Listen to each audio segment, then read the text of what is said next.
Hey everyone, it's Eddie Kalegi reminding you that each and every episode of Sports Speak is powered by SeatGeek. SeatGeek is a one-stop shop for tickets to concerts, sporting events, and so much more. And now you can use the promo code SportsSpeak on the site to get $20 off your first purchase. So what are you waiting for? SeatGeek.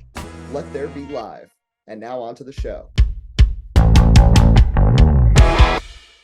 Hello, everybody, and welcome back to another edition of Sports Speak, now powered by SeatGeek, episode 134. I'm Eddie Kalegi. Tim Moore not with us right now. We do have Rahill Jaiswal, though, and there's a lot to break down. The NBA conference finals have been surprisingly dominant by the two teams that I don't know if the NBA necessarily wanted in the finals. Nope. They wanted a Lakers-Celtics matchup, but it's been all Nuggets, all Heat. We're going to talk about that. I'm going to talk about a little list that I made of some top superstars in the NBA and which 12 players I put in that class of NBA players. I'll let Rahill react to that.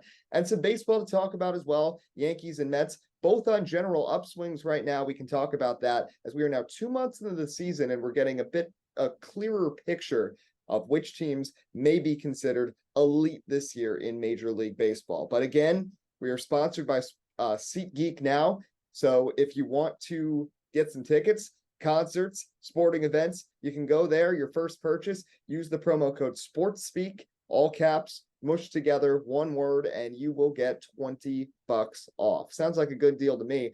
But what's also been a good deal in the NBA is the Miami Heat and their defense, which has now gone through and just shut down the Boston Celtics. And the Celtics have just been having fits in this series. The Heat most recently last night, Rahill, winning 128-102 to take a commanding 3-0 lead. That one was at home after they went to the TD Garden and took the first two games of the series. And I got to say, again, this is just proving how incredibly coached Miami is. Eric Spoelstra takes a team with a lot of role players and makes them into key pieces, with the exception of the years when they had LeBron.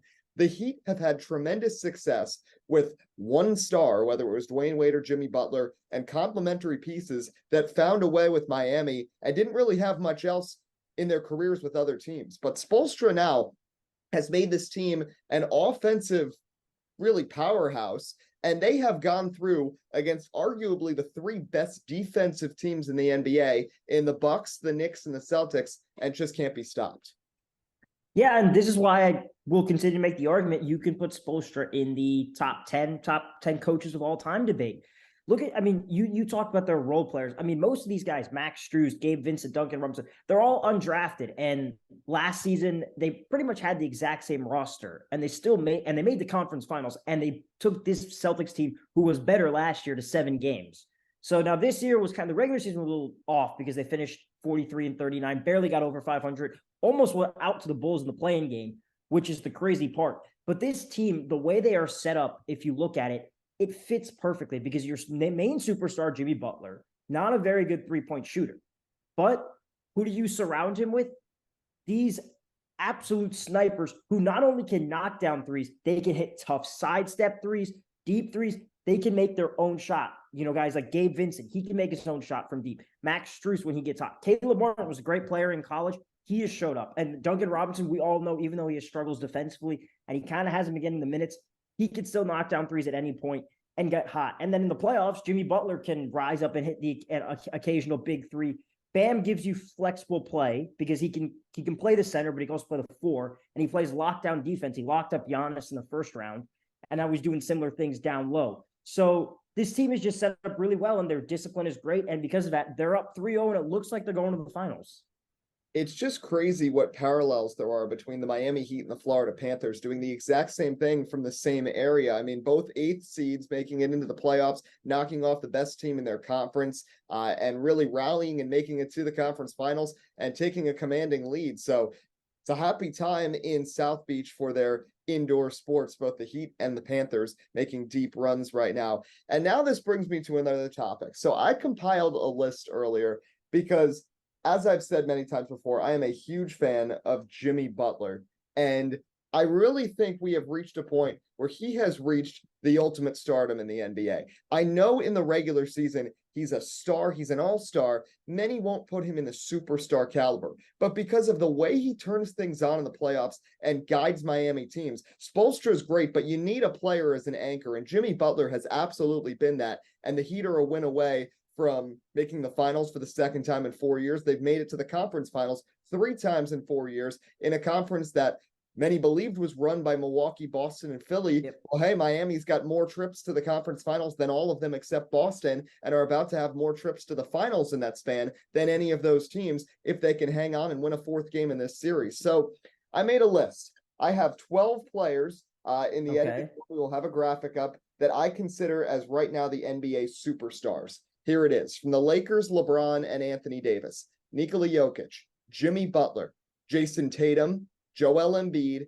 James Harden, Giannis Antetokounmpo, Devin Booker, Luka Doncic, Kevin Durant, and Steph Curry.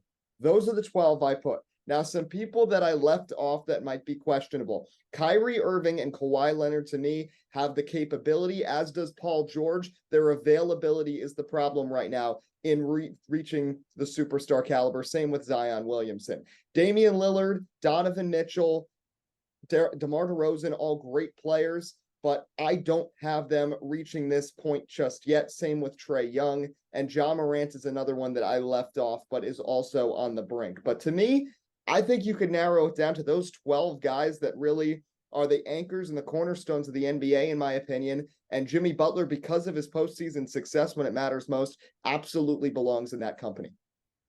I agree with that. I have no problem. The only person I'll fight you on maybe is Devin Booker. But besides that, I ain't got a problem with any of those people on the list, if we're being completely honest. Because, yes, we talk about Butler in the regular season. He's an all-star. But in the postseason, when it really matters, he jumps up all of his numbers. He averages near 30. People forget, because everyone wanted to make excuses in the bubble. People forget how good he was in the bubble, how well he played in that finals, the 40-point triple-doubles he was dropping, willing that team to 6 games against the Lakers, who were far healthier than they were. So, and even last season, what he did, he missed that shot against Boston, but still mostly willed his team. It's solely based on him and what he's been able to do. So I don't have any problem with that. My contention with Devin Booker is 2 years ago, the fact that he was the best player on that Suns team that made it to the finals. I know, say what you want about the playoffs that year and everybody getting injured, but Phoenix still had to get there, and they did. And they had their own injuries too. Chris Paul was not completely healthy down the stretch, and they found their way to the finals. And I know they've had some laughable exits from the playoffs the last 2 years, but Booker has performed pretty well in the postseason down the stretch. And this year, I think a lot of it was just because of a lack of chemistry, because just like what happened with the Nets 2 years ago, they didn't have all these stars playing on the court that much. And unlike any other sport, basketball is really chemistry dependent, in my opinion, at least. And when you have 2 guys in Durant and Booker who want to take the most shots, plus a point guard in Chris Paul and DeAndre Ayton, it's just hard to really balance everything out. And they just didn't get to play a lot of games together. But that's my contention with Booker. But staying with the Suns, we'll talk about the Western Conference Finals in a second. I want to talk about this because Monty Williams got fired, Doc Rivers got fired, Budenholzer got fired. Those are 3 of the better coaches, and Nick Nurse as well. So those are 4 of the better coaches over the last 5 years. Budenholzer and Nick Nurse have both won championships. I understand Doc Rivers to an extent with the Sixers, but some of these other guys, I mean, Monty Williams, ever since the bubble, has just elevated the Suns. The Bucks with Budenholzer have become the best defensive team in the NBA. And I know, they won a championship 2 years ago. They had disappointing exits the last 2 years, but they were still an elite team and they have a title to their name. Do you feel like right now in the NBA, coaches aren't getting long enough of a leash? I feel, it's mainly because the easiest thing to do when a team fails, the easiest swing of the axe, always the first one, it's the coach.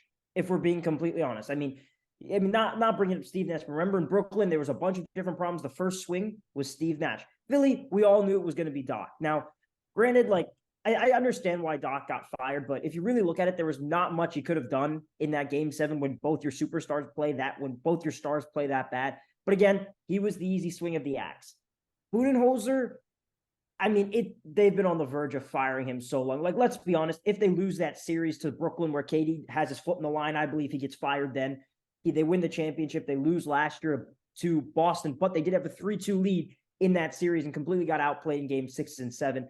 And this year, Giannis was in and out of the lineup, but you still had him in when they were down only 2-1. So I understand, again, easy swing of the axe, Budenholzer. Now, Monty's a different story, but just the way it ended again. Last season, in a game 7, your home building, I know Chris Paul, I know Devin Booker were really bad, but you're down 30. This year, elimination game in your home building, you're down 30 at half again. Easy swing of the axe is the coach. They're probably going to move DeAndre Ayton as well.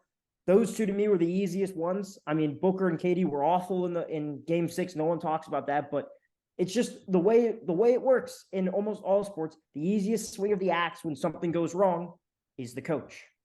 Yeah. That's how it is. It's fair enough. It's just tough because I feel like a lot of times they're scapegoated because there's other problems. Oh, 100%. 100%. Yeah, but I understand where you're coming from. Now, one coach who's gotten a lot of credit, but his team I don't think hasn't gotten enough for their domination this postseason. It's Mike Malone and the Nuggets. I mean, they were the 1 seed. Many people thought they were going to be an early exit and could get tripped up, specifically with who came out of the Suns-Clippers series, because we just haven't seen Denver go on a deep playoff run over the last few years. Furthest they get was in the bubble in the Western Conference Finals, and we know people have their doubts about the legitimacy of the bubble. Beyond that, there's been really little that Denver has accomplished in the playoffs, but you look at the way this year has gone, did not manage to get tripped up one bit by Minnesota. You cruise against Phoenix, who many people thought were the favorites to win the NBA title going into the playoffs. And the Lakers suddenly, with all this momentum, LeBron looking rejuvenated, Austin Reeves transforming into a young star, and you beat them 3 straight times, including going into LA and winning a game there, which is very difficult and has proved very difficult so far this postseason for both the Warriors and the Grizzlies. The fact that the Nuggets just went in there and took care of business. I know LeBron's shooting hasn't been great, but still, you're against one of the 2 greatest players in the history of basketball, in LeBron James, and Anthony Davis, who's been playing really well this postseason, plus Reeves, and a solid complementary mix of younger pieces, which the Lakers have really not had in their LeBron James era. And Jokic has been doing it, but Jamal Murray has been clutching up as well. I mean, Caldwell Pope has played pretty well for Denver. It's just a nice mix on this roster. And to me, I feel like people are not talking about it enough. The Denver Nuggets have cruised in this Western Conference postseason, a win away from making the finals for the first time in so long. And, nobody's talking about it. Well, of course, no one's talking about it because they all want to talk about the Lakers. And it's kind of crazy because the Denver Nuggets have won 53 games. They went 34-7 at home. I think their record was actually like 34-3 or something when Jokic was healthy. And no one wanted to talk about it. Let's be honest. Everyone thought, Denver's at the number 1 seed, but they're not going to do much in the playoffs. No one expected them to lose to Minnesota. But they showed how good they are in that Suns series because the Suns just didn't have enough depth to beat them. The Nuggets showed how deep they are. And I know I have, and their depth, you look at their depth. I mean, you've got Michael Porter Jr. Yes, he's up and down. No one likes the contract, but he can make shots. Bruce Brown, Eddie, you weren't too happy when the Nets decided to get rid of him. He's sort of that all-around Swiss Army knife. He can score. He can defend pretty well. He gives you good, solid minutes off the bench. He's there. And KCP, people forget, he was on that championship Lakers bubbles team, and he was a really good 3-and-D guy. He's a really good perimeter shooter, and he's a really good perimeter defender, and he can knock down threes. And now you're starting to see him take over the games when Murray and Jokic start to get the attention. But I want to give you Jokic's numbers in the last 8 games because I feel like Jokic has been completely disrespected his entire career. Everyone's always fighting, whether it's Jokic and Embiid, when Jokic won the back-to-back MVPs. In his last 8 games, 39-16-5, 30-17-17, 53-4-11, 29-13-12, 32-10-12, 34-21-14, 23-17-12, and his worst game, 24-6-8. His worst game was 24-6-8. And by the way, he shot near 50% in all of those games. And you look at Jamal Murray, and again, Eddie, you talk about their lack of deep runs the last 2 years. Well, they didn't have Jamal Murray in either postseason. If you remember, he had the ACL injury. When they were really good in the bubble, he was unstoppable, and now he's regained that form. And it's so crazy because at the end of game 3, you've never seen this. You don't see the big man run the pick and roll with the smaller dude. And that's exactly what they did. So just unbelievable what they're doing. Michael Malone, to me, has always been a great coach. He always finds a way. He's completely out coaching Darvin Ham in this series.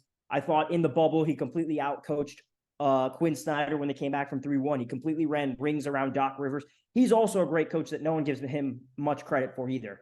Yeah, for sure, for sure. And he has been instrumental for this Nuggets team. Well, the Western Conference, Eastern Conference Finals, we'll see how it shakes out. Quickly, a prediction from you. Celtics or Lakers, can either of them steal a game 4, or do you see a couple of sweeps? I think the Lakers can steal a game 4 tonight. For me, in Boston, I think they've completely quit on Joe Mazzulla. I don't know. I think this could be the end of Tatum and Brown in Boston with the way they're both playing. But at least one of them, I think maybe Jaylen Brown goes somewhere else because he's up for that max free agent spot. But I think LA is more than capable of stealing a game 4. I don't think Boston can do it though. Well, we're going to transition to baseball, and we have a surprise extra guest coming here. He's here. Tim has arrived. Here he is. You're My here bad. time to talk some baseball. Welcome. I'm glad to be here. All right. Well, let's get into it. And I'm going to put you right on the spot here. Let's talk some Yankees. Aaron Judge has been starting to heat up. They've started to win some games. The AL East is just ridiculous. All 5 teams are at least 5 games over 500 right now. My question this time around, we've talked about the Yankees' successes and failures, but in the East itself, where do you see them stacking up? They've started to rise up. The Blue Jays dropped a couple of games. Still don't have some questions about Boston's pitching, I think, long term. But in terms of where they're at right now through these first 2 months, where do you see them in relation to the rest of the division? I see them being the second best team, maybe even the third. I'm glad Aaron Hicks is gone. I'm glad he's DFA'd. I'm glad that everybody's starting to get healthy again. But when it's all said and done, the Yankees starting rotation was not the issue last year. It's the offense. And we saw what this offense had done the last 2 weeks when Aaron Judge was either hurt or just simply was not getting into his groove. Now, of course, what happens? Aaron Judge, prior to yesterday, homered over a stretch of 7 games 7 times. And what happens? The Yankees won 5 out of their last 7 games. So, and I think now, they swept the Reds. They're on a 4-game winning streak. I think it's actually, 5-6 game winning streak? But that's besides the point. The point is that Aaron Judge plays well. What happens? The New York Yankees play well. And I do not want to undermine this. Listen, Anthony Rizzo has had a very good season. I don't want to take that away from him. Anthony Volpe has not been bad. He could be better hitting. I think we all agree with that, Rahill and I both, that, he's a rookie. He's molding in, and I think he's doing a fine job. But at the end of the day, the Yankees just don't have that answer still offensively outside of Aaron Judge, which is why it's very hard to make me believe, compared to Tampa Bay, that has multiple plug-in answers in the pitching positions. And I know it's a little bit of the contrary, but they could play complementary offense that the Yankees can't, which is why they're consistently pitching so well when it matters to win the division. To be honest with you, it's actually quite honestly the opposite of last season. Remember the Rays struggled at the start of last season and they just never found their footing until late in the year? The Yankees were pitching so well and they were hitting great. Of course, Judge sets that record, but that was the difference maker. The Yankees last season barely holding on to the AL East or simply losing the division and playing in the wild card round. For the Rays this season, they get off to the hot start, best start of all time, and they're doing an excellent job consistently. But if they fall apart mid-season and don't make the acquisitions they need to, keep themselves in the float for the World Series, they're going to have the potential issue of what the New York Yankees had last season because they're doing exactly what they did. But I see the Yankees stacking up nicely. Listen, Greg Allen's a part-time solution. We already saw him as the Yankee once. We know he's not going to be a permanent fixture. Obviously, William Contreras. What am I saying? Calhoun, excuse me. Willie Calhoun will probably be on his way out the door once you start getting another player back down the road. And then you also have to think about everything else in regards to what you do for other injured players. But I think that, Josh Donaldson will be the interesting topic of conversation when he returns. But I just feel that the Yankees need to make trades. And I feel that, and I know it's funny because we're talking about a pitcher technically, but if the Yankees are not on Shohei Ohtani, I don't think you're getting another player at the deadline that could help this team win a World Series, because to be quite frank, free agency next year is not going to be really, really big for getting those big superstars to turn yourself around. You need to trade for a superstar. And the only two players in my mind that I think the Yankees could go change and say, hey, this can help you win a World Series would be Shohei Ohtani or arguably Tim Anderson, who I know Josh Donaldson may not like, but he's still, even being hurt the last 2 seasons, can bat a cusp of 300 and still provide you 20 home runs in a year. And maybe, if you're lucky, triple-digit RBIs. I don't know. Tim Anderson is a potential. To me, I've watched 2 White Sox games this season, and both of them involved Tim Anderson having a crucial error that cost. I mean, they're just horrible right now. They're just horrible. They are, but he's not making them any better, in my opinion. But it's an. Well, hold on. Did DJ LeMahieu or Troy Tulowitzki make the Colorado Rockies better? Does Charlie Blackmon make the Colorado Rockies better? Those are all excellent baseball players that have had excellent careers. Of course, Troy Tulowitzki retired, and they found themselves with a good team that had done progress, and they end up finding themselves in the future being successful. Yet they were horrible there. What about Giancarlo Stanton, Christian Yelich, the entire Miami Marlins project? Just because they're not helping the Chicago White Sox doesn't mean they can't help another team. Now, I'll argue on the contrary. Last season about Andrew Benintendi, I called that fluke from the start. Andrew Benintendi was not a consistently good hitter. He had struggled for 3 straight seasons and magically found his bat. Does that make him a World Series piece? In my opinion, no. But a lot of people felt that because the market was very thin, and thus the Yankees made a move that ended up ultimately failing.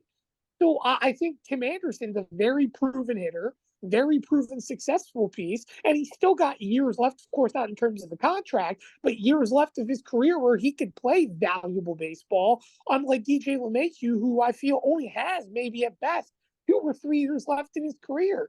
And granted, I want DJ LeMahieu in the lineup any day, but Tim Anderson could be a great solution to play in the third base spot.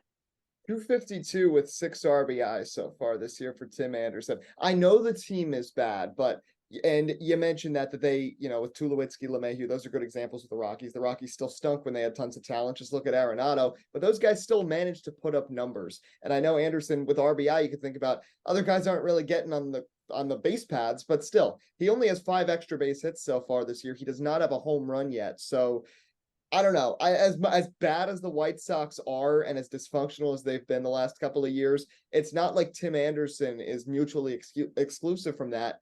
He hasn't been that impressive either. So to me, I don't know how well he fits with the Yankees. Rahill, you're the other Yankees fan here, so I'll let you chime in on this little Tim Anderson debate. I don't know how to feel about it, if we're being completely honest. But I mean, I'm not saying Tim Anderson wouldn't be an upgrade to some of the depth pieces the Yankees have right now, if we're being completely honest. I mean, he's certainly an upgrade over everyone else the Yankees have that is a depth piece. He's certainly an upgrade from IKF or Jake Bauers, any of those hitters. So we're going to see about that. But to me, Tim, I mean, you talked about the depth. Right now, to me, I can't really complain much with the Yankees just because they just need to win and keep their heads above water and stay afloat before Giancarlo Stanton comes back, which should be by the end of the month, maybe early June. So that should definitely help. But I think the key for this season is probably going to be Harrison Bader. I want to see because we've heard a lot of things about this guy. Now he's one of the best defensive center fielders. He's proved that. But Cardinals fan says he goes through these streaks where he looks like he's the best hitter in baseball, and then he goes through streaks where he looks like worse than Aaron Hicks. So we're going to see if he keeps this level up, because ever since he's come out off the IL, he's been absolutely raking the ball. He's been dominating. He's been so good hitting clutch hits left, right, and center. So that's the big question for him. We're going to see if Harrison Bader can keep this up at a relatively consistent level. Now, if he drops down, I would say, but see, to me, that's the problem, because how about we think about another hitter that's on the Yankees roster that we heard all these great positive things about coming into the season, and he suffers the same fate. His name is Gleyber Torres. Think about it. Gleyber Torres can get clutch hits here and there, and he comes up big, but he still can't hit well for average or really produce meaningfully consistently for the Yankees. Doesn't that at least worry you a little bit that you have 2 Gleyber Torreses on the roster? I mean, to me, when I'm looking at this Yankees roster, I can't complain. I can't complain at all where the team is. The guys who have actually come up, I think, have actually done a decent job. I mean, the only guy really Hicks, the DFA, obviously IKF has hit a couple of homers. So we're just going to see. I think we'll get a much better read on both the Yankees or the Mets come later, maybe early mid-June, I think is where we're going to get a really good read. Because Eddie, we're going to transition to Reds right now, but we talked about Verlander, Scherzer struggling, but then Verlander had the bounce back start yesterday where he looked like the Cy Young candidate. So I think we'll get a much better read on these teams come mid-June. Yeah, let's go to the NL now. And you know what? There's a segue here because the Mets have won 5 straight. They've all been against AL teams that made the playoffs last year. So my question, I'll just get Rahill's thoughts on this quickly, and then we're going to go to the Mets.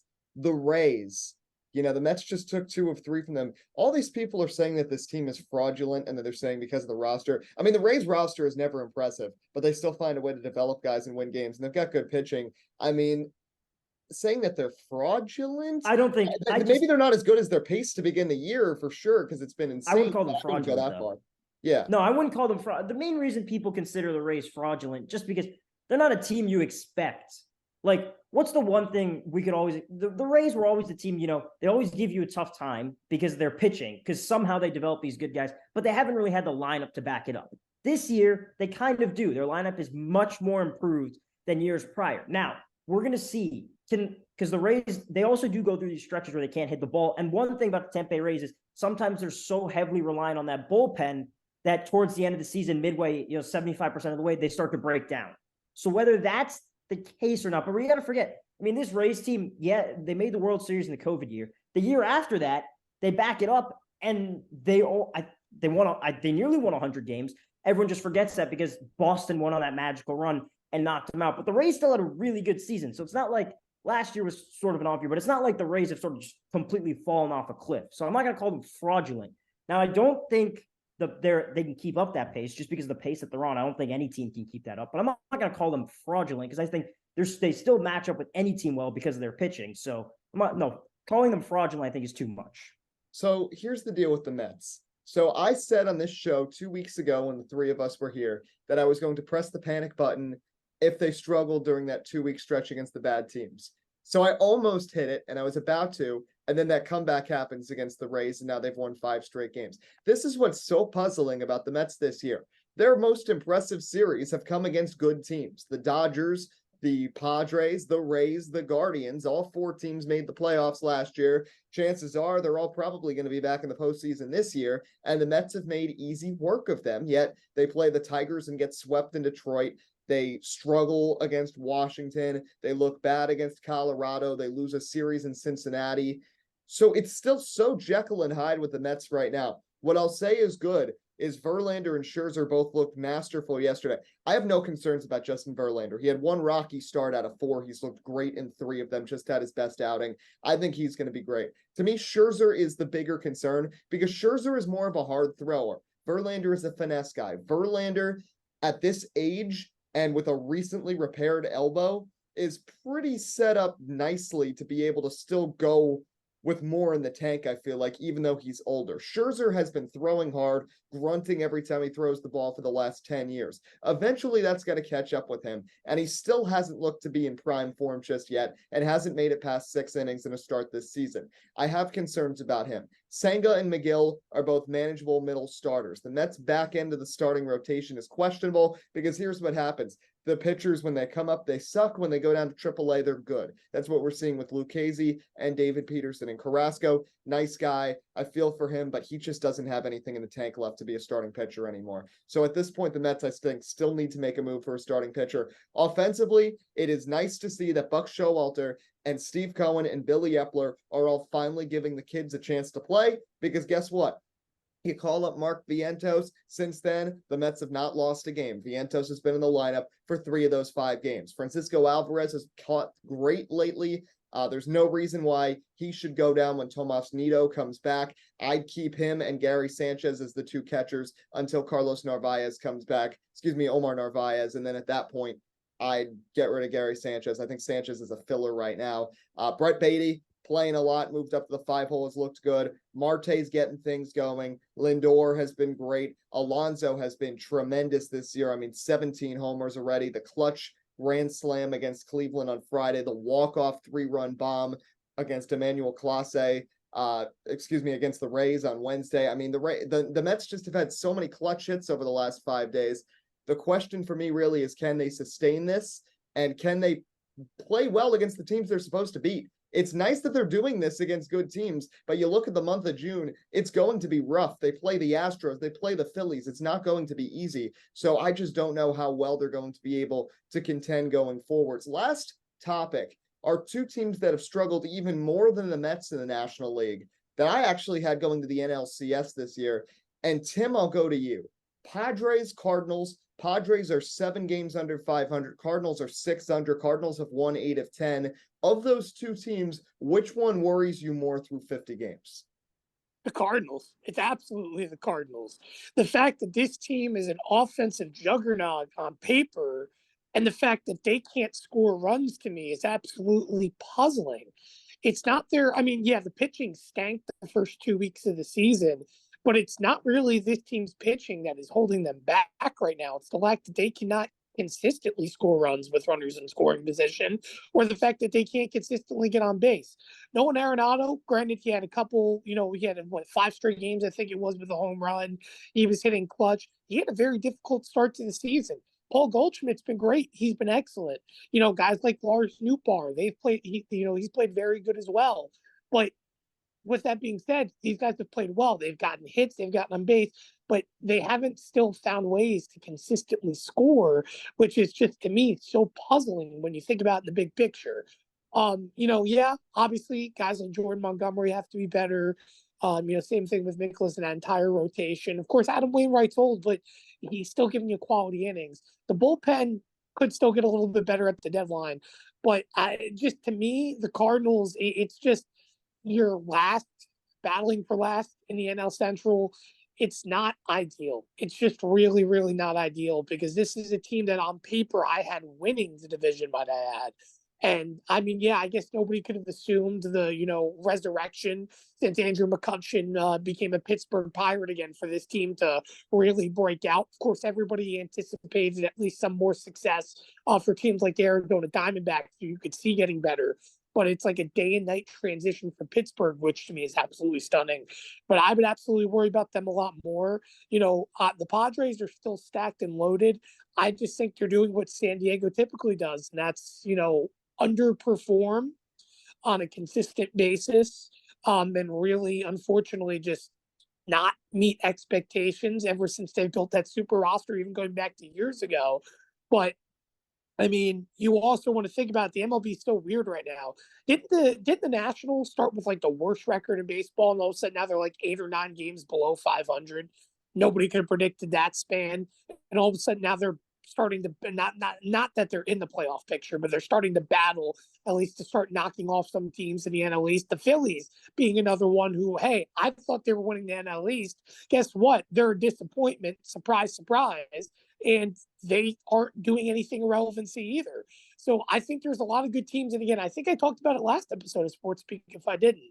It's so weird how in 2022, 2023 in sports, where we have all these good teams we know, or that we saw last season especially, have all the success and thought they'd continue, yet these powerhouse teams are struggling. And in the NL, we're seeing exactly that.